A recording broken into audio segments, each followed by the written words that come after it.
আসসালামু আলাইকুম, সবাইকে স্বাগতম আমার এই লাইভে। তো আশা করি সবাই ভালো আছেন, আমিও ভালো আছি আলহামদুলিল্লাহ।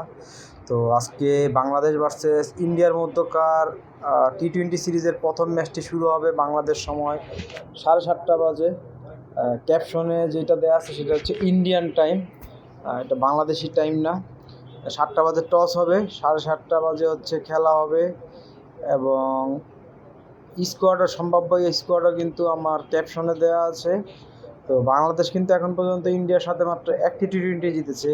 আর ইন্ডিয়া কিন্তু সবগুলো 13টা ম্যাচ জিতেছে, 14টা ম্যাচ টোটাল খেলেছে।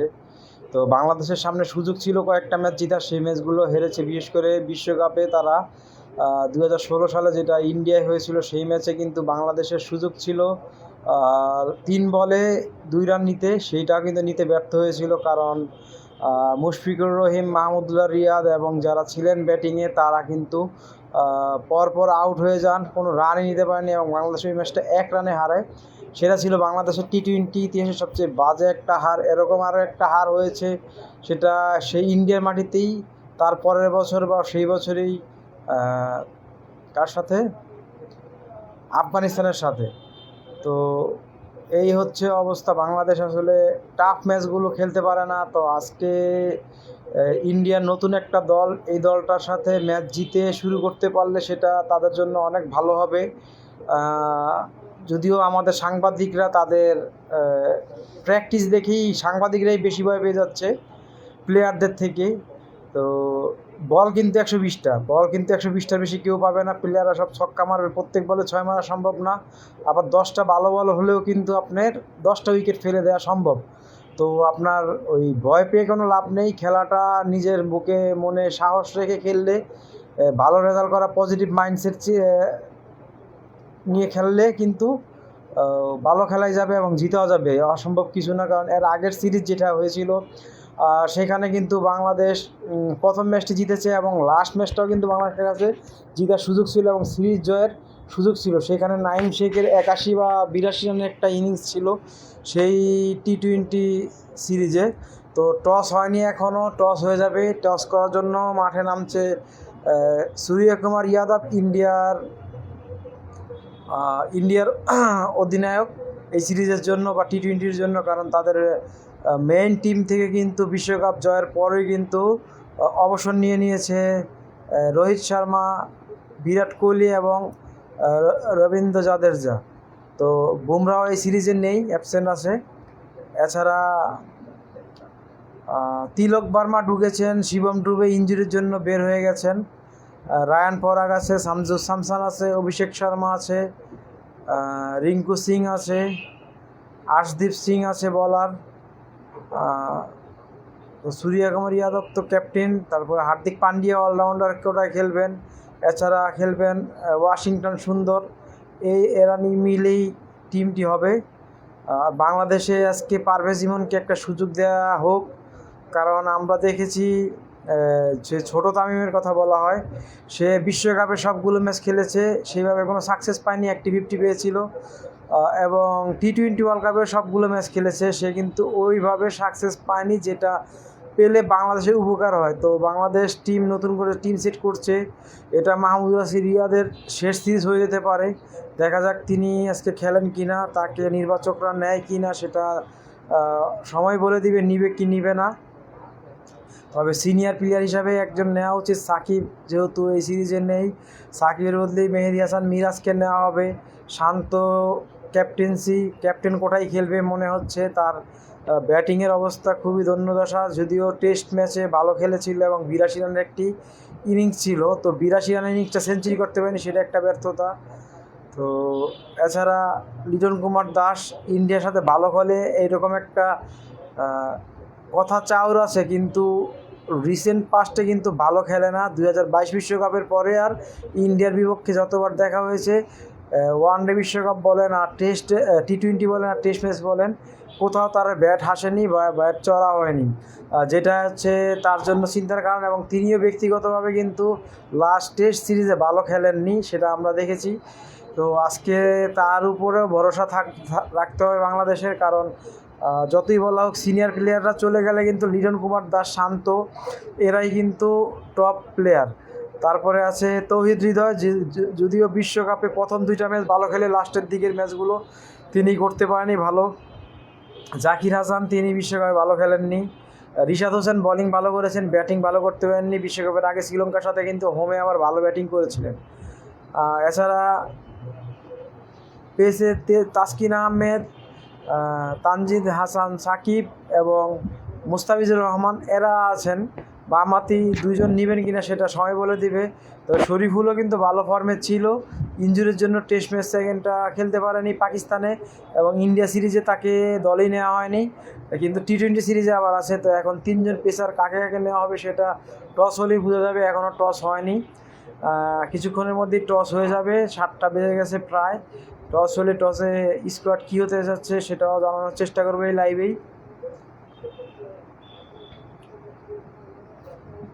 তবে টসে জিতলে আমার মতে ব্যাটিং নেওয়া উচিত হবে বাংলাদেশের। রবি শাস্ত্রী টসের জন্য মাঠে এসে পড়েছেন। এই মাঠে কিন্তু এর আগে কোনো খেলা হয়নি।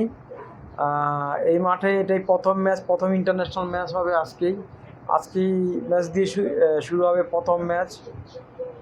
বাংলাদেশ নতুন রবির লাল জার্সি নিয়েছেন এবং ইন্ডিয়ার বিশ্বকাপের যে জার্সিটা সেটাই পরেছেন।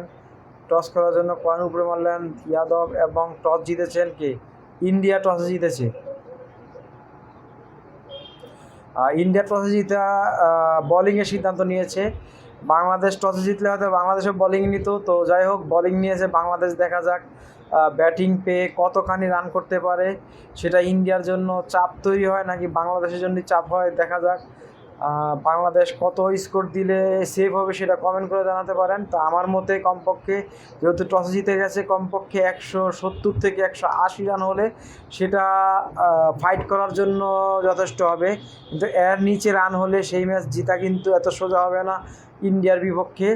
কারণ সূর্যকুমার যাদব বা হার্দিক পান্ডিয়া যে কোনো একজন দাঁড়ালেই কিন্তু অনেক রান করে দিতে পারেন, সেটা আমরা আগেও দেখেছি। তো দেখা যাক কি হয়। বাংলাদেশের কিন্তু হারানোর কিছু নেই। টেস্ট সিরিজ হেরে গেছে, এখন টি-20 খেলা, ওয়ানডে নাই এই টুর্নামেন্ট সিরিজে। তো টি-20 3টা যদি ভালো খেলতে পারে, এটা কিন্তু তুলনামূলক কিন্তু এক্সপিরিয়েন্সের দিক দিয়ে বাংলাদেশের প্লেয়াররাই এগিয়ে। যারা লাইভে আছেন সবাইকে ধন্যবাদ লাইভে জয়েন হওয়ার জন্য। এখানে কিন্তু খেলা দেখানো হবে না, এখানে আসলে ম্যাচের আগে একটু দল নিয়ে, দলটা কেমন হলো বা কারা কারা খেলতে পারে সেগুলো নিয়ে আলোচনা। তো এটাই হচ্ছে বিষয়। আবার কেউ ভুল বুঝবেন না যে লাইভ দেখানো হবে, লাইভ দেখানো হবে না। তো ইন্ডিয়া টসে জিতে ফিল্ডিংয়ের সিদ্ধান্ত নিয়েছে, বাংলাদেশকে ব্যাটিংয়ের আমন্ত্রণ জানিয়েছে। নাজমুল হোসেন 21টা টি-20 খেলেছে, 10টা জিতেছে, 10টা হেরেছে। ক্যাপ্টেন হিসাবে 21টা টি-20 খেলেছে, 50% তার উইনিং রেজাল্ট, একটাতে রেজাল্ট হয়নি। 21টা না, 21 নম্বর ম্যাচ চলে এবং তো 20টা খেলেছে, 10টা জিতেছে, 10টা হেরেছে। তো আজকে এগিয়ে যাওয়ার পালা, আগাবে কি না সেটা সময় ম্যাচ শেষে বলা যাবে। তবে আগানো উচিত। বিশ্বকাপ টি-20 বিশ্বকাপের লাস্ট 3টা ম্যাচ বেশি একটা ভালো খেলেনি, প্রথম 3টা ম্যাচ বা 4টা ম্যাচ ভালোই খেলেছিল মোটামুটি। লো স্কোরিং ম্যাচগুলো ফাইট দিয়ে বাংলাদেশ জিতেছিল, কিন্তু আফগানিস্তানের সাথে কিন্তু ভালো করতে পারেনি, টার্গেট ফিল আপ করতে পারেনি, যার কারণে সেমিফাইনালে উঠতে ব্যর্থ হয়েছে। তো আপডেট এটাই যে ইন্ডিয়া টসে জিতে ফিল্ডিংয়ের সিদ্ধান্ত নিয়েছে, বোলিং করবে তারা। স্কোয়াড এখনও দেখায়নি, স্কোয়াড দেখালে আমি হয়তো জানিয়ে দিতে পারতাম।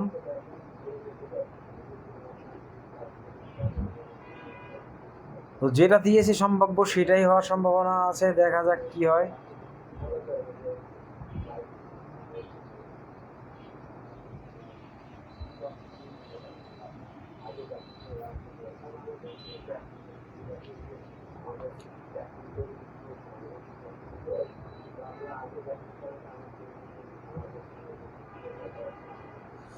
আগে ব্যাটিং করে 170 থেকে 80 রান করতে পারলে বাংলাদেশ ভালো একটা অবস্থানে যাবে এবং হয়তো বা ম্যাচও জিততে পারবে। দেখা যাক কি হয়। বাংলাদেশের তো প্রথম টি-20তে একটা সমস্যা দেখেছি আমি, প্রথমে 100 করার আগেই 5টি উইকেট পড়ে যায়, সেটা একটা খুবই বাজে একটা অবস্থা। সেটা বলিং ব্যাটিং পিচের কোনো বিষয় থাকে না, বাংলাদেশের ব্যাটসম্যানরা উইকেট থ্রু করে দিয়ে আসে। যেমন আমরা যদি টেস্ট সিরিজ দেখি, টেস্ট সিরিজের 4টা ইনিংসে যদি আমরা খেয়াল করি, ম্যাক্সিমাম উইকেট কিন্তু ক্যাচ আউট হয়েছে, বোল্ড আউট কম হয়েছে। বাংলাদেশ খালি উইকেটগুলো গিফট করে দিয়েছে রবিচন্দ্রন আশ্বিন এবং জাদেজার বলে। তো আজকে স্পিনিং হিসাবে থাকবে হচ্ছে রবি বিশ্বনী এবং হচ্ছে ওয়াশিংটন সুন্দর, এই দুজন স্পিনার। এছাড়া আর্শদীপ সিং হচ্ছে পেস বলার বা স্ট্রাইক বলার, তার সাথে ইয়াদব নামে একটা পেস বলার আছে যে 156 স্ট্রাইক রেটে স্পিডে বল করতে পারে, তাকে খেলাবে। হার্দিক পান্ডিয়া আছে অলরাউন্ডার কোটা, রিঙ্কু সিং আছে, ইয়াদব আছে। ইয়াদব এবং রিঙ্কু সিং কিন্তু শ্রীলঙ্কার সাথে টি-20 সিরিজ খেলে তারা বোলিং করে ম্যাচ জিতিয়েছে। তো তাদেরকে একদম ছোটো করে দেখার সুযোগ নেই, ছোটো করে দেখছিও না আমরা। তবে বাংলাদেশ টিম যেই টিমটা খেলছে, হয়তো বা সাকিব নেই এই ম্যাচে, কিন্তু মোটামুটি কিন্তু এক্সপিরিয়েন্স টিম। যদি পারভেজ ইমনকে খেলা হয়তো বা তিনি সবচেয়ে কম ম্যাচ খেলা প্লেয়ার হবে। এছাড়া সবারই কিন্তু কমপক্ষে 5-7টা বা 10টা ম্যাচ খেলার অভিজ্ঞতা আছে। সেটা লিটন কুমার দাস তো অনেকগুলো ম্যাচ খেলেছে, শান্ত খেলেছে 20টা বা 21টা বা আরও বেশি। তারপরে তামিম, ছোটো তামিম যেটা তানজিদ হাসান তামিম, তিনিও অনেকগুলো ম্যাচ খেলেছেন।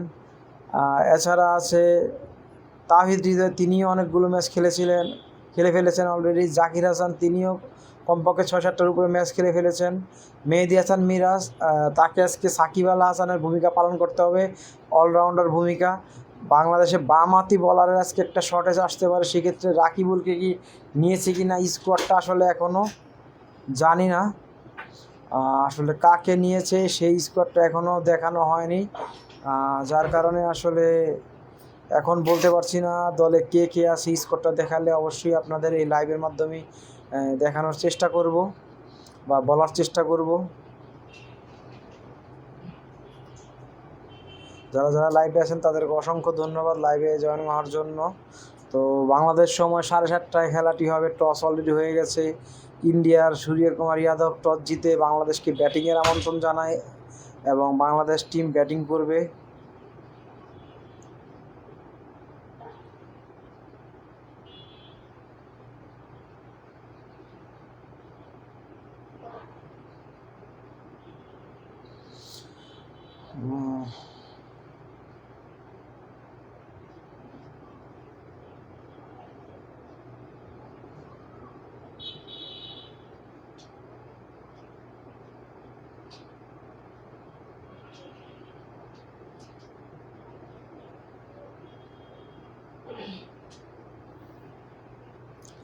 যারা লাইভে আছেন সবাইকে ধন্যবাদ লাইভে যুক্ত থাকার জন্য, এতক্ষণ ধরে ধৈর্য ধরে আমার সাথে থাকার জন্য। তো বাংলাদেশের জন্য শুভকামনা।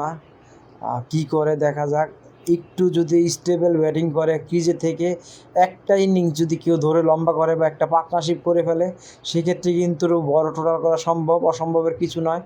টি-20 ম্যাচ অনেক খেলেছে, অনেক এক্সপিরিয়েন্স। আর যদি ব্যাটিং পিচ হয় সেক্ষেত্রে রান করতে পারবে, তো 170-80 হলে ফাইট দিতে পারবে। জিতে যাবে সেটা আমি বলছি না, ফাইট দেওয়ার সম্ভাবনা বা পসিবিলিটি বাংলাদেশের আছে, এই টিমের মধ্যে সেই সক্ষমতা আছে। যদিও সিনিয়র হিসাবে সাকিব আল হাসান নেই, মাহমুদুল্লাহ রিয়াদ খেলবেন, তিনি সিনিয়র হিসাবেই খেলবেন। তার রেকর্ডও যথেষ্ট ভালো আছে, বাংলাদেশের দ্বিতীয় টি-20 রান গেটার। তো তার থেকে ভালো ইনিংস আশা করছি এবং বাংলাদেশ আজকে জিতেই ম্যাচ জিতে সিরিজ শুরু করবে আশা করি।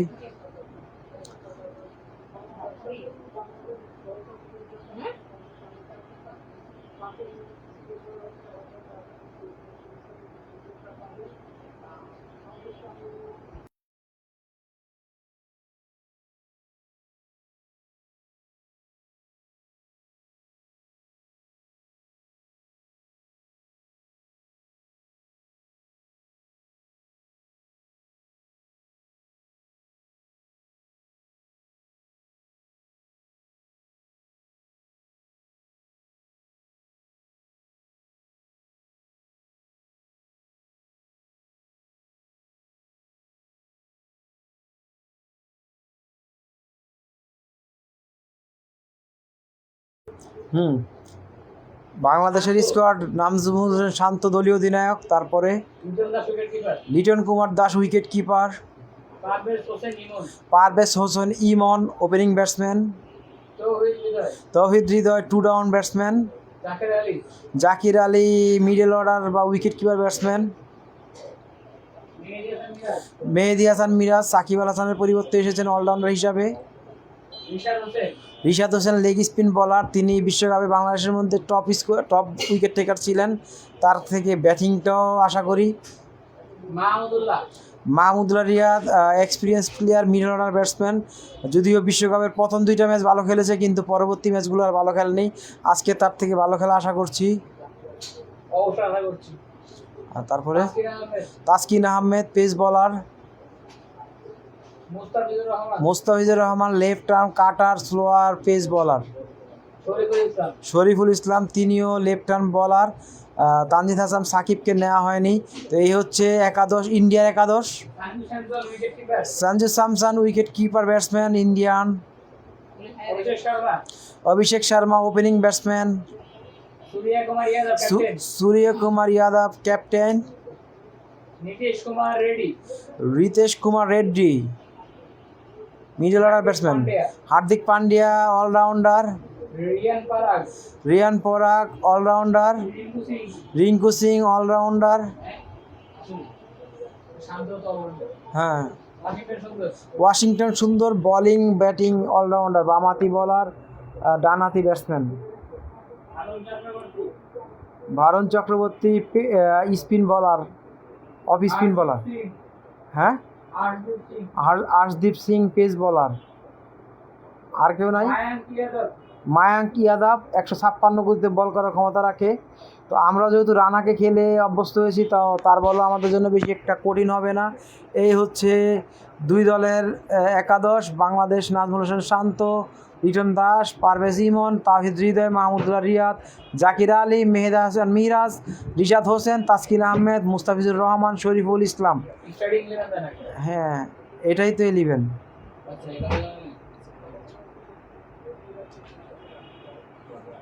তো ব্যাটিংটা ভালো করতে হবে, 170 থেকে 180 রান করতে হবে, তাহলেই হচ্ছে আমরা ভালো রেজাল্ট।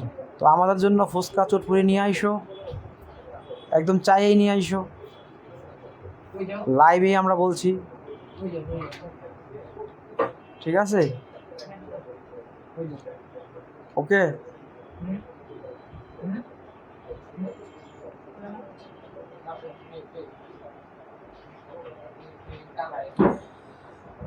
তো বাংলাদেশ থেকে আমরা জয়ের আশা করছি। মাহিরেও নিয়ে যাও, মাহিরেও নিয়ে যাও।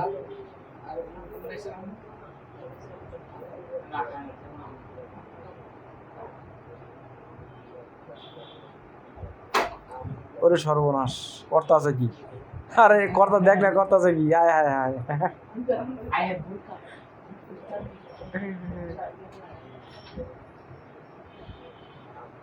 তো যাই হোক, অনেক লম্বা সময় লাইভ করে ফেললাম। ধন্যবাদ সবাইকে, যারা যারা লাইভ দেখেছেন সবাইকে সাপোর্ট করার জন্য ধন্যবাদ। ভালো লাগলে শেয়ার করে দিবেন এবং লাইক কমেন্ট করবেন। আর বাংলাদেশের জন্য শুভকামনা, বেস্ট অফ লাক বাংলাদেশ। টি-20তে তারা জয় দিয়েই সিরিজ শুরু করুক ইনশাল্লাহ।